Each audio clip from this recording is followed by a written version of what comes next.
လုံးပဲမင်္ဂလာပါခင်ဗျာအမေရိကန်နဲ့အီရန်တို့ရဲ့စစ်ရေးသတင်းအခြေအနေများကိုတင်ဆက်ပေးပါမယ်အရှေ့အလယ်ပိုင်းမှာယာယီအပစ်အခတ်ရပ်စဲရေးပေါ်ရပ်သွားခဲ့ရပြီး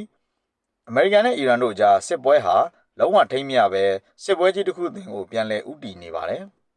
ဒီကနေ့တနင်္လာနေ့အစောပိုင်းမှာပဲအမေရိကန်စစ်တပ်ဟာအီရန်နိုင်ငံရဲ့တခုတည်းသောအရက်ဖက်နျူကလ িয়ার ဓာတ်အားပေးစက်ရုံရှိရာဘူရှာမြို့ကိုလေကြောင်းကနေအပြင်းထန်ဘုံကျဲတိုက်ခိုက်လိုက်ပါတယ်။အမေရိကန်စစ်ဌာနချုပ်ရဲ့ထုတ်ပြန်ချက်အရအီရန်နိုင်ငံရဲ့စစ်ဖက်ဆိုင်ရာကွပ်ကဲမှုဌာနချုပ်တွေလေကြောင်းရန်ကာကွယ်ရေးစခန်းတွေစိတ်ကမ်းစောင့်ကြည့်ရေးစနစ်တွေနဲ့ဒရုန်းပစ်လွှတ်ရေးစခန်းတွေကိုအလုံးရဲနဲ့ဘုံကျဲတိုက်ခိုက်ခဲ့တာပဲဖြစ်ပါတယ်။အီရန်နိုင်ငံရဲ့သတင်းမီဒီယာတွေရဲ့ထုတ်ဖော်ချက်အရ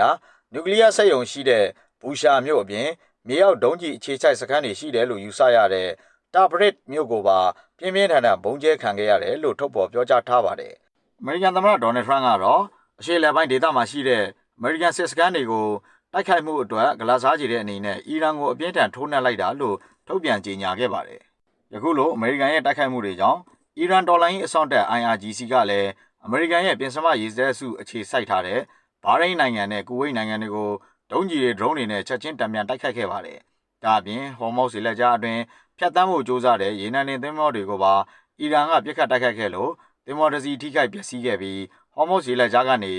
ရေနံသယ်ယူပို့ဆောင်မှုဟာလုံးဝရပ်ဆိုင်းလူနီးပါးဖြစ်သွားခဲ့ရပါတယ်။ဒါအပြင်အစ္စရေးကာကွယ်ရေးဝန်ကြီးအစ္စရေးကတ်ကလည်းအီရန်သားအစ္စရေးဘက်ကိုဒုံးကျည်တစ်စင်းပစ်ခတ်တာနဲ့အီရန်ကိုအားရင်အပြည့်နဲ့တံပြန်ချေမှုန်းမယ်လို့သတိပေးထုတ်ပြန်လိုက်ပါတယ်။အမေရိကန်ကလည်းအစ္စရေးကိုကူညီဖို့အတွက်စီးဖေးတိုက်လေယာဉ်အများပြားကိုအရှေ့လယ်ပိုင်းစီကိုဆေလွတ်နေပါတယ်။တစ်ဖက်မှာလည်းအမေရိကန်စွမ်းအင်ဝန်ကြီးခရစ်ရိုက်က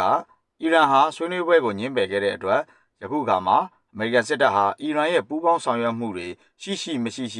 ဟော်မော့စ်ရေလက်ကြားကနေရေနံတွေလွတ်လပ်စွာစီးဆင်းနိုင်အောင်စစ်ရေးအရအဓိကဆောင်ရွက်သွားမယ်လို့ထုတ်ဖော်ပြောကြားခဲ့ပါတယ်။ဒါပေမဲ့လည်းဒီလိုပြင်းထန်တဲ့တိုက်ခိုက်မှုတွေဖြစ်နေကြပေမဲ့နောက်ွယ်မှာတော့တန်တမန်ရေးရလမ်းကြောင်းတွေရှိနေစေဖြစ်ပါတယ်။အီရန်နိုင်ငံရဲ့ဝန်ကြီးဌာနရဲ့ပြောခွင့်ဆိုခွင့်ရှိသူအက်စမေးဘာဂါအီက